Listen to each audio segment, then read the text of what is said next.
संसद के दोनों सदनों में वक्फ बोर्ड संशोधन विधेयक पारित होने के बाद से जम्मू कश्मीर में इस मुद्दे पर राजनीति गरमाई हुई है। आज जम्मू कश्मीर विधानसभा में इस मुद्दे पर जमकर हंगामा हुआ। नेशनल कॉन्फ्रेंस और विपक्षी विधायकों ने वक्फ संशोधन अधिनियम पर स्थगन पर प्रस्ताव किया और साथ ही अनुमति न देने के लिए स्पीकर के खिलाफ जमकर प्रदर्शन किया। तो वहीं दूसरी ओर बीजेपी ने इसका विरोध भी किया और इस मुद्दे पर महबूबा मुफ्ती की पार्टी के विधायक नेशनल कॉन्फ्रेंस के साथ में दिखे। बता दें कि नेशनल कॉन्फ्रेंस और अन्य निर्दलीय दलों ने कश्मीर में एक बैठक कर असेंबली में वक्फ बिल के खिलाफ प्रस्ताव लाने की बात कही थी। नेशनल कॉन्फ्रेंस के नेता ने वक्फ बिल के खिलाफ स्थगन प्रस्ताव सदन में लाने की मांग की है। वहीं बीजेपी के विधायकों ने इस पर क्वेश्चन आवर के दौरान चलाने की मांग कर रहे हैं और क्वेश्चन की कॉपियां लेकर खड़े हो गए हैं।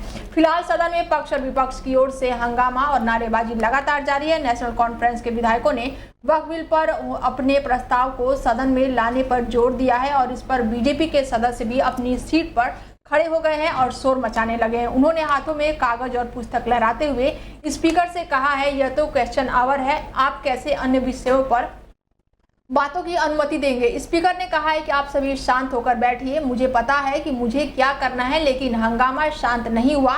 शोरगुल में तनवीर सद्दीकी और साथ ही अन्य दूसरे सदन में मौजूदा लोगों ने भी जमकर कहा सुनी हुई और इसके बाद से 15 मिनट के लिए स्थगित कर दिया गया सदन को। हक बनता है, हमारा जमहूरी हक है प्राइवेट मेंबर्स बिल करना।